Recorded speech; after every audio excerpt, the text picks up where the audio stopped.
என்னது இது?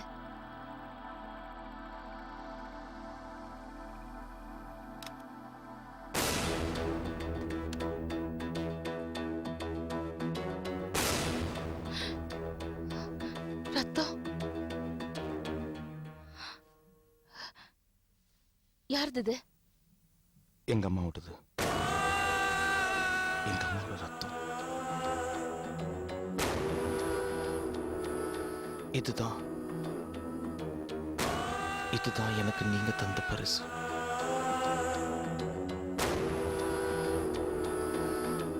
வளரல, உண்மையதான் பேசுறேன். உங்களுக்கு என்னென்ன தெரியாம இருக்கலாம், ஆனா எனக்கு உங்களை நல்லாவே தெரியும். என்னோட 6 வயசுலேருந்து ஒவ்வொரு நாளும் உங்களை கவனிச்சிட்டு இருக்கிறேன். நீங்க என்ன பண்றீங்க, பிசினஸ்ல என்னெல்லாம் பண்ணி வளர்றீங்கன்னு பார்த்து பார்த்து வளர்ந்துருக்கேன்.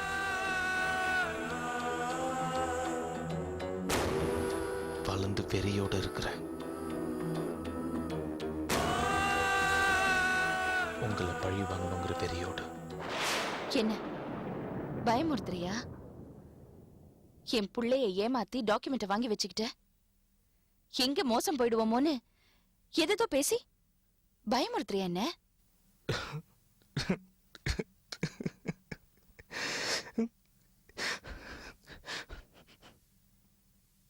நான் உங்களை பயமுறுத்தல, நீங்க தான் இல்லாததெல்லாம் கற்பனை பண்ணி பயந்துட்டு இருக்கீங்க.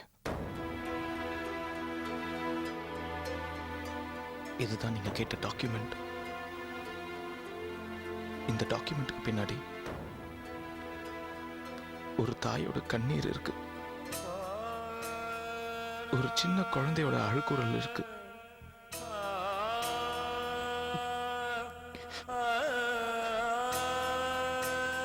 அந்த அழுகுரல் உங்களால தாங்கவே முடியாது.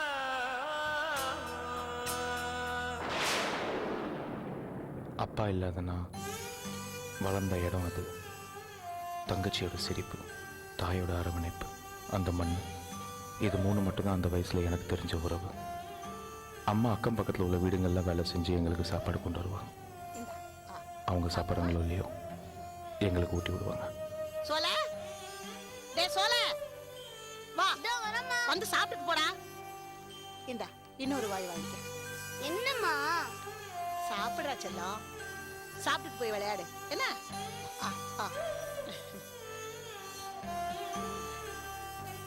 நல்லா இருக்கா? அதுதான் எங்க அம்மா கையால நான் சாப்பிட்ட கடைசி சோறு, அமிர்தம். டேய் டேய் சோல, சாப்பிட்டு போய் விளையாடுறா.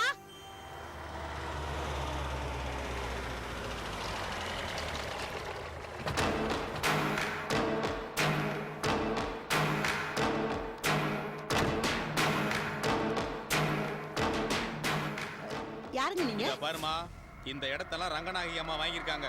மரியாதை இந்த இடத்தை விட்டு காலி பண்ணுங்க. அதெல்லாம் முடியாதுங்க, நாங்க பரம்பரையா இங்க தான் இருக்கிறோம். அப்போ யாரோ ஒரு 4 பேர் கார்ல வந்து இறங்குனாங்க. ரங்கநாயகின்னு உன் பேரை சொன்னாங்க. எங்க இடம், நாங்க இங்க தான் இருப்போம். இத பாருமா, சொன்னா கேளு, மரியாதை கட்டிடு. அவ்வளவுதான். என்ன மரியாதை கட்டி போய்டும். ஒண்ணு முடிஞ்சது பாத்து பேச வந்துட்டான். ஆமா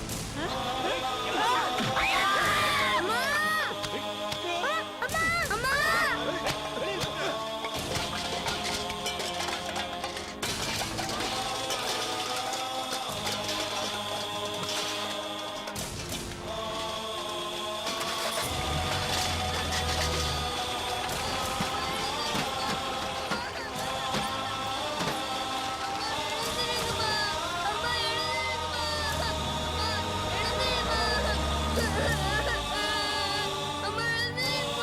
எங்க அம்மாவும் தங்கச்சியும் இறந்து போயிட்டாங்கன்னு கூட தெரியாம நான் அழுதுட்டு இருந்தேன்.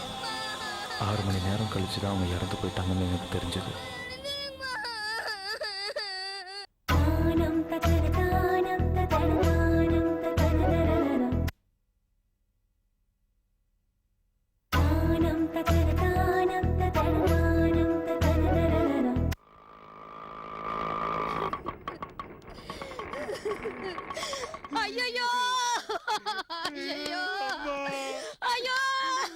யார் யாரோ வந்தாங்க, என்னென்னமோ சொல்லி அழுதாங்க.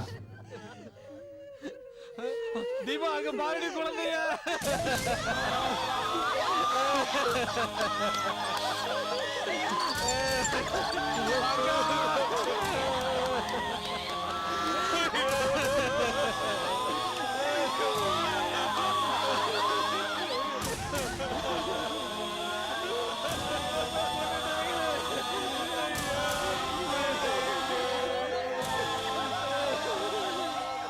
என் மாமான்னு சொல்லிட்டு வந்த 2 பேர் குடி போதையில் எங்கள் அம்மாவையும் தங்கச்சியும் நாங்கள் வாழ்ந்த இடத்துலே புதைக்கணும்னு சொன்னாங்க.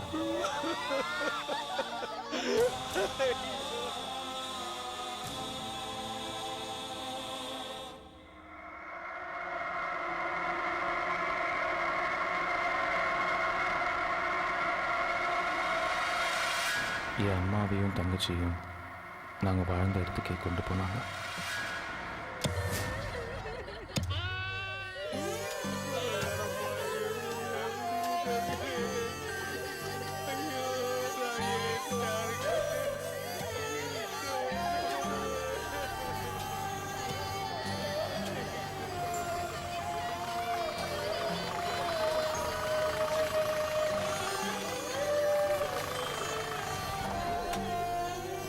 ஏய், புறம்போக்கு இடத்துல எதுக்குடா குழி தோன்றீங்க? எதுங்க புறம்போக்கு?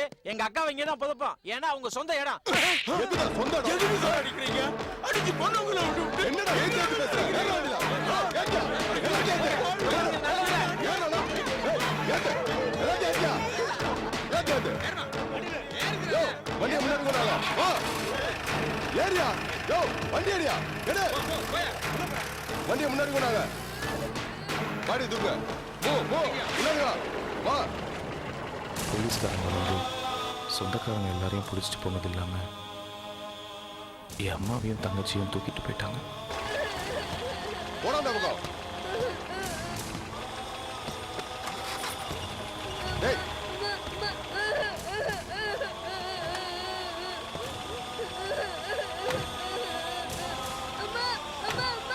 எடியா வண்டியா எடு.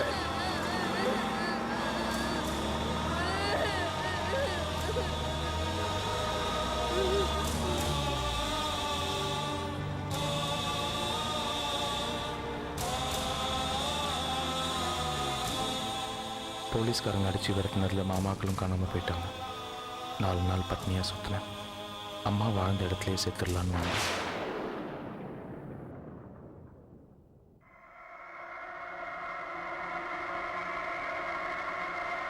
ஆனால் அதுக்கும் நீங்கள் வழி விடல.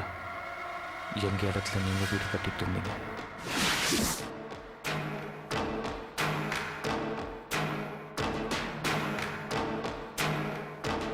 உங்களை ஏதாவது செய்யணும்னு தோணுச்சு. ஆனால் என்ன செய்யறதுன்னு தெரியல.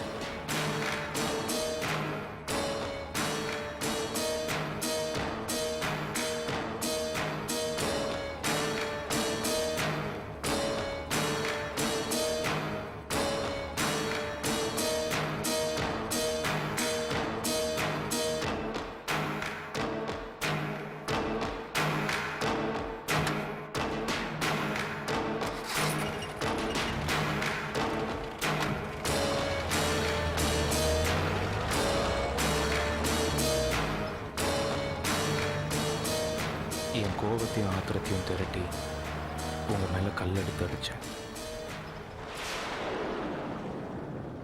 அன்னைக்கு அந்த கல் உங்கள் மேலே படல. உங்கள் ஆளுங்க என்ன விரட்டினாங்க. ஓடினேன். நான் எப்படி ஓடனோ அதே மாதிரி உங்களையும் வாழ்க்கையில் ஓட வைக்கணும், தெரு தெருவாக அலைய வைக்கணும்னு அன்னைக்கு முடிவு பண்ணேன். பண பலத்தையும் ஆள் பலத்தையும் சேர்த்துக்கிட்டு உங்களை அழிக்கணும்னு முடிவு பண்ணேன். ஓடினேன்.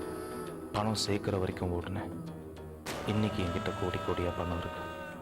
அது மூலமாக உங்கள் பையனை என் காலடியில் விழ வச்சேன். எங்கள் அம்மாவோட இடத்த மறுபடியும் என் கைக்கு வர வச்சேன். இது போர்க்களம். அன்னைக்கு நீங்கள் ஜெயிச்சிங்க, இன்னைக்கு நான் ஜெயிச்சிருக்கேன்.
தெரிஞ்சோ தெரியாமலோ தப்பு பண்ணிருந்தா மன்னிச்சிருங்கன்னு நிறைய பேர் சொல்லுவாங்க. ஆனா இது தெரியாம தப்பு பண்றது எப்படின்னு நான் யோசிச்சு பாப்பேன். அது என்னன்னு இப்பதான் எனக்கு புரிஞ்சுது. நான் எவ்வளவு பெரிய தப்பு பண்ணிருக்கேன்னு இத்தனை நாளா எனக்கு தெரியல. ஒரு சின்ன குழந்தை அதோட அம்மாவை விட்டு பிரியறதுக்கு நான் காரணமா இருந்திருக்கேன். அத நீ சொன்னதுக்கு அப்புறம் தான்ப்பா எனக்கே தெரியுது. அதான் உன் கண்ணீர் என்ன விரட்டிக்கிட்டே இருக்கு. நான் சாகுற வரைக்கும் அது என்ன விரட்டிக்கிட்டே தான்ப்பா இருக்கும்.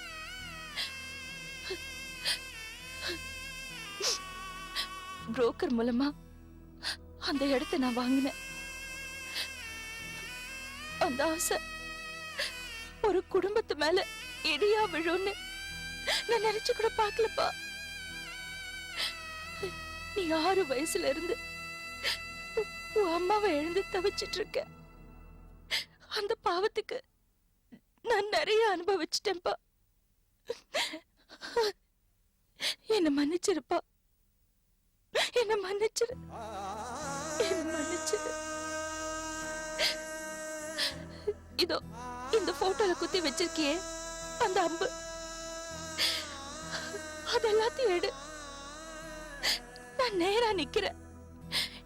என்ன குத்தி கூறு போடு, ரணப்படுத்து.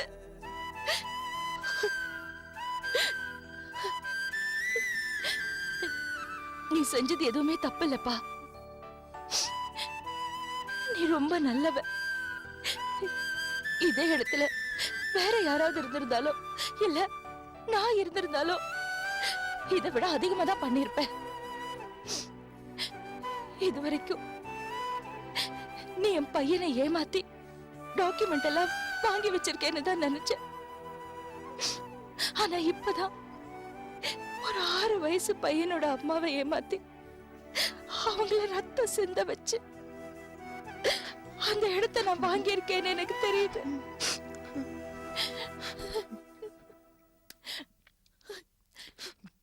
நீ ஏன்பா கண்ணீர் விடுற? இது பாரு, உன்னை ஏமாத்தினவ உன் கண்ணு முன்னாடி தான் நிக்கிற. என்ன குத்தி கோரு போடு. அம்மா, உன் கண்ணீருக்கு நான் காரணம் இல்ல.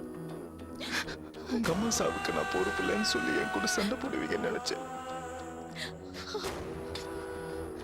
ஆனா நீங்க உங்க கண்ணீரால என்ன நிராயுதபாணி ஆக்கிட்டீங்க. உங்க மன்னிப்பால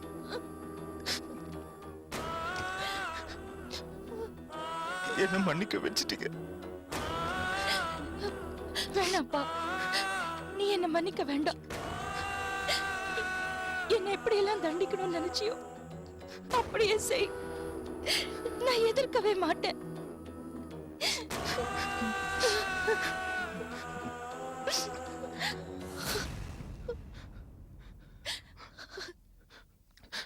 என்ன மன்னிச்சிருங்கம்மா. இதோ நீங்க கேட்ட டாக்குமெண்ட் உங்க இடத்தோட டாக்குமெண்ட். வச்சுக்கோங்க. இது ஏன் இடம் இல்ல, இது உன் இடம். இனிமே இது ஏன் இடம், ஏன் வீடுன்னு சொன்னேன்னா நான் மனுஷியாவே இருக்க முடியாதுப்பா. இது நீயே வச்சுக்க. இது உன்கிட்டயே இருக்கட்டும்.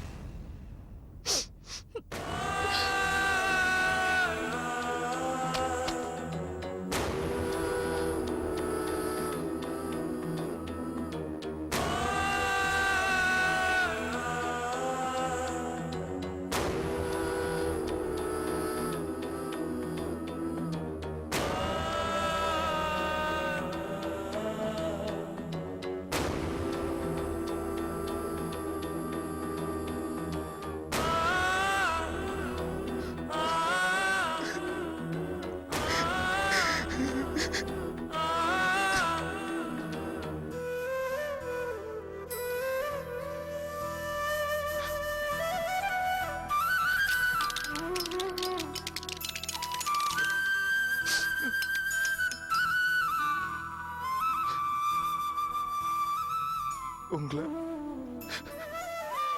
உங்களை அம்பால அழ வைக்கணும்னு நினைச்சேன். ஆனா நீங்க உங்க அன்பால என்ன அழ வச்சிட்டீங்க.